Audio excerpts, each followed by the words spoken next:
Hey everyone, and welcome to another Mendogs video. We've got some pretty exciting news straight off the press. So before we kick off, if you haven't subscribed, hit that like button, comment down below, and we'll catch you on the server side. Alright guys, have a good one. Alright, Doom War. Greetings Commanders. The battle for Nexus Earth rages on, the new campaign that could spell doom for the members of Strike. And it's squaring off against the Destroyer of Worlds against... It doesn't get your heart rate up. We've got Blitzers with the Force of Nature, a godly bonus event, and the hints to Strike Gold. But at first we're going to be lifting up the Hydra's newest member. So I'm pretty excited to see where this sort of leads. Hydra's already a super strong team in War Defense. And so let's see if this disrupts the current Hydra team and where this new character fits. Baron Zemo, you might remember him from Captain America Civil War? Yeah, that's right. Hydra's squeeze on the battlefield against tighter as Baron Zemo, descendant of the long line of evil. Baron Zemo is one of the leaders behind Hydra and has devoted his life to conquering the world and eliminating his greatest foe, Captain America. He's a genius tactician, a brilliant scientist, an Olympian-level marksman, and a deadly combatant, especially with a broadsword.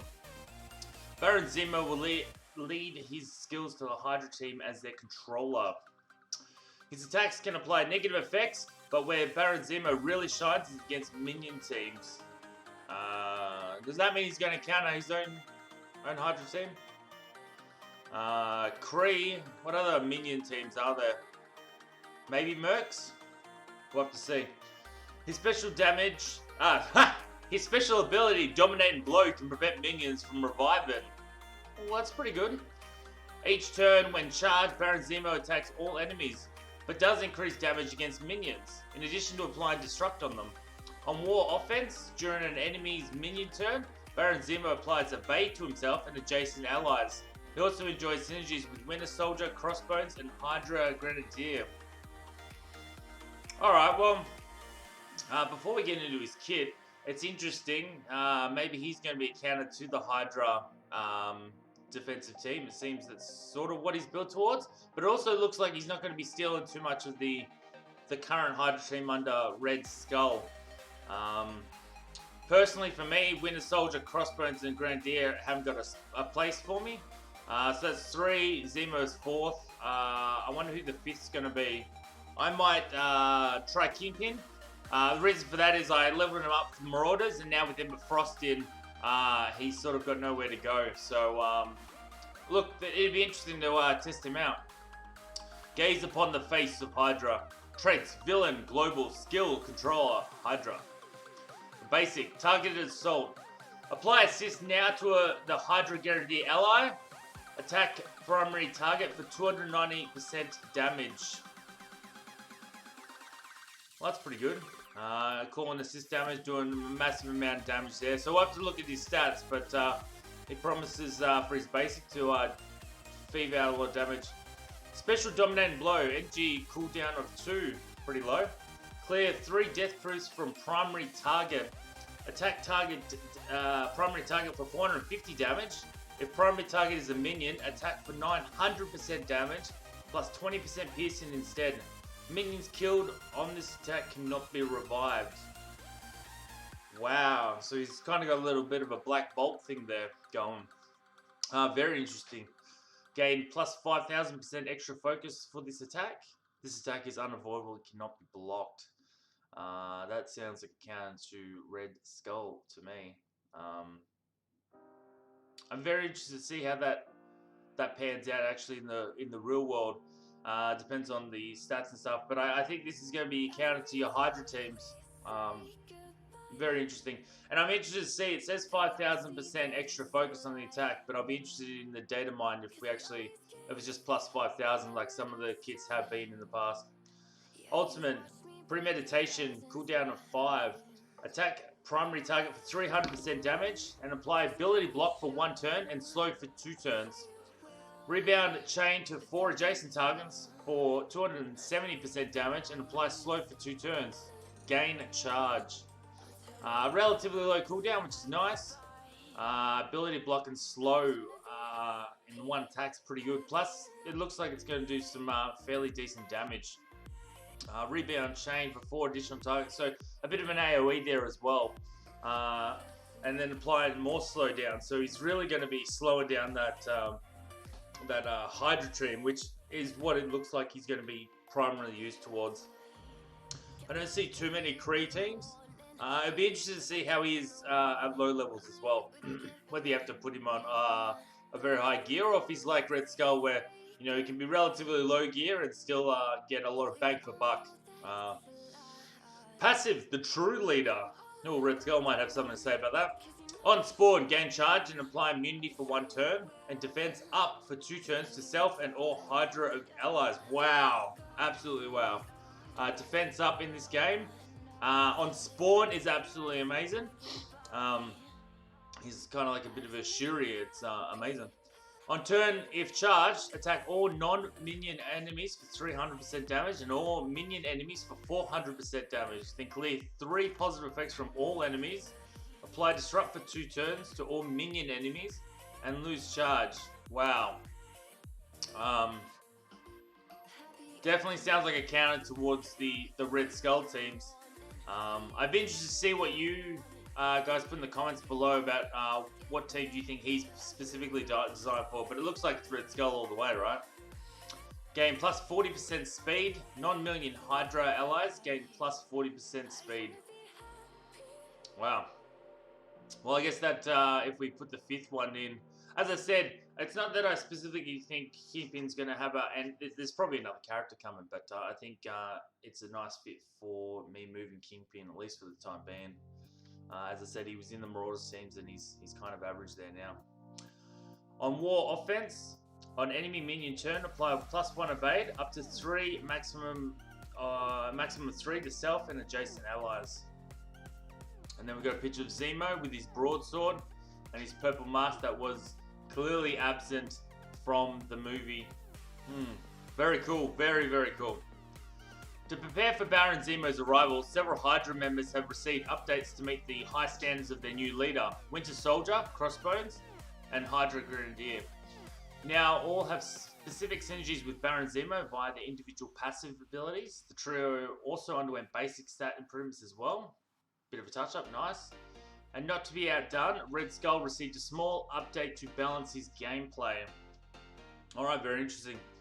Here's a couple of a complete rundown for the improvements. Hydra Grenadier, basic, flat grenade, increased damage. Unfortunately, it doesn't say how much damage, but I would imagine with the tune-up, they're probably going to increase it at least a decent amount. Special corrosive grenade, increased damage. Passive Hydra Arsenal, update. Gain plus 40% focus. Hydra allies gain plus 40% focus. New, if Zemo is an ally, gain plus 20% damage. Oh, that's nice. Especially with his increased damage. Interesting that they didn't change his stats, just obviously his damage. Winter Soldier, base stats, plus 10% health, plus 10% speed. Special, Relentless Assassin, update. Attack primary target for 210%. And apply bleed. Bonus attack 2 times for 150 damage, plus 75% to apply bleed. Yeah. It'd be good to have. So Winter Soldier's sort of been a bit of a weak thing. When I started the game, Crossbones is pretty good, so it's good to see that some of these characters are getting retune ups. Very cool indeed. Passive Expert Assassin, gain plus 15% crit chance. If Zemo is an ally, gain plus 20% max health. Good, very nice. Gain an additional 10% crit chance for self and all Hydra allies. Look, I'm always a big fan of increasing the stats of everyone around you. So, increased maximum health, very good. And then the crit damage, self and Hydra allies is really going to help them increase their damage output. Crossbones, base stats, plus 10% health, plus 5% damage, plus 3% armor. I'd have to look at the stats, but the extra health and damage is definitely a welcome to Crossbones. Special, Wraith. Update, heal self for 20% of max health. New, if Zemo is an ally, heal itself for 30% of max health instead. Very nice. Ultimate Detonate. If Zemo is an ally, gain defense up. Between Zemo and again, that's going to be hard to be able to pop crossbones when he does his explosion. So yeah, very interesting. Passive Vengeance updated. On spawn, if Zemo is an ally, generate ability energy for self.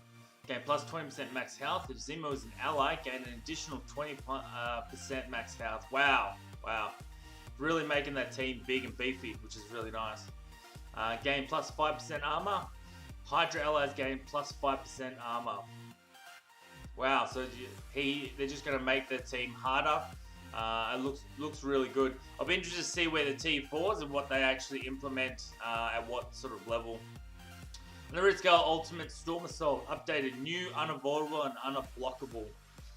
So it looks like Hydra's going to get a nice little boost. The kit looks great. We'll have to see how it is in practice. But no, very interested in it. And I'm interested to see how much we have to invest in the team to get bang for your buck. As I said, Hydra, relatively low investment to get your pound of flesh back, as it were. So I'm interested to see if this becomes like a Hydra 2.0, right?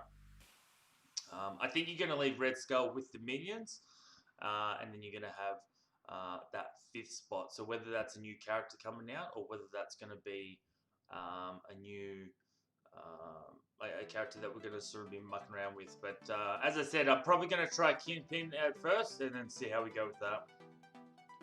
Doom War. Tremble before your next great adventure, Doom War. Join Strike's fight for survival as they journey home to Nexus Earth and face off against Dr. Doom and his forces. To take on Chapter 1 of the Doom War campaign, you must complete Nexus Chapter 8. You'll need to assemble a team of these specific traits. Missions 1 to 3, a mutant, hero, inhuman. Mission 4 to 6, mystic, hero, guardian. Missions 7 to 9, shield, wave 1 avenger, Fantastic Four. The rewards for Doom War will include superior gear pieces required for Gear 14. The character shards for Thor and Negasonic Teenage Warhead. So, okay, we can now start farming Thor. Pretty exciting stuff. And Negasonic Teenage Warhead. Going to be a hard farm, especially if you have to complete Nexus Chapter 8. That's locked behind Heroes 7-1, which is a level 70 unlock. So, where we thought you might be able to go for X-Force early on, maybe that's not the case. Start preparing your forces now for this new adventure. Look, they did say that we were going to make it easy to get to Gear 14, and so this is where it is. I'd be interested to see the drop rates. There, look, Black Bolt, you should be able to clear out those first missions. You got Phoenix and stuff, so maybe this is where Beast will come in handy. So we'll have to see how that all pans out. Catalysm. Back again for the first time since our Fun in the Sun event, which I absolutely enjoyed, by the way. It's Catalysm. For a limited time, earn 3 times basic Catalyst for these selected campaign missions. And you've got it there. The superior, the improves, the advanced. Yeah, this will really help with that farming. It doesn't say how long, but hopefully we'll be able to do that for a while. That'll really help out with the upgrades, especially people going for Gear 4, waiting for that Dark Dimensions 4. Catalyst Blast. Your chance to accelerate your roster progress continues as the Catalyst Blast log-on calendar. Sun, August 11th, which is in a few days, 12 AM. Log in every day to earn tons, not just a couple, tons of improved, advanced, and superior basic catalysts. Look, I need them all the time. Relatively small account, so yeah, I'm constantly upgrading different teams and stuff for war, raid, and stuff like that. So really good. Upcoming blitzes. Add gear and elements to your roster with this week's blitzes.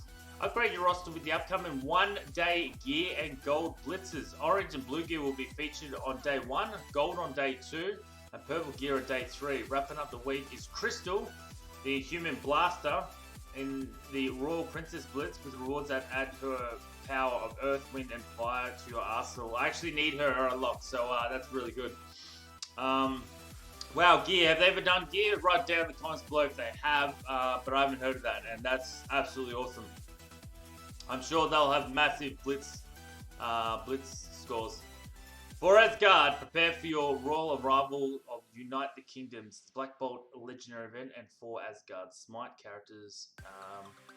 Shards for Asgardians in the following campaign missions: Hela Villain 7-6 and Loki Mystic 3-6. That'd be really good, especially if you got Black Bolt or you're trying to get Black Bolt to the next level. Mercenaries Assemble. Activate your guns for hire because the Merc Mayhem event is locked and loaded for another round.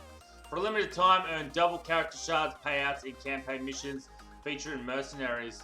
Can I just say, when are we getting Taskmaster? He's currently still stuck at 2 and I really want him up. Corrupted Pursuer, who I actually recently just took out of my mercenaries team. Mercenary Lieutenant, Mercenary Sniper, and Bullseye, which is really good. So Bullseye is my first 7 red stuff, so that'd be awesome to be able to hopefully get him up. I'm currently chasing him down to 6-star at the moment. After you've fortified your mercenaries, send them a battle in the upcoming payday event. Don't miss your chance to stockpile even more gold, and that's super important for those trying to get Emma Frost. She's coming the same way as Symbiote Spider-Man, so definitely if you can. And plus, Mercuries are fantastic in war defense. Really, really good. So they're not going to be a wasted team there for you. Legend and trait change. In the non-too-distant future, we'll be adding the trait Legendary to all the characters that are acquired through contemporary Legendary events, which includes Iron Man, Nick Fury, Star-Lord, Magneto, Shuri, Invisible Woman, Ebony Maw, Phoenix, and Black Bolt. This will make the characters easier to sort in the roster and identify where their character shards are located for new players.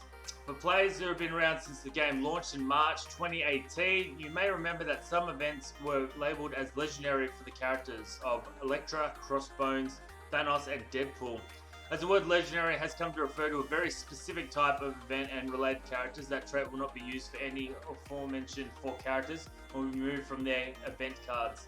We want to announce this ahead of future stages to reduce the potential confusion. Until next time, good luck, Commanders. Wow. I'm super pumped. Some really good stuff there. Zemo looks really cool. I'm sure the animations will be absolutely perfect. So in the comments down below, right, what are your thoughts? Who do you think is going to be the 5th character? Are we going to get a new character, or are we going to pull away from the Hydra? Let me know your thoughts. Comment down below. Hit that like, and if you haven't already, subscribe. Until next time, see you later, guys. Cheers.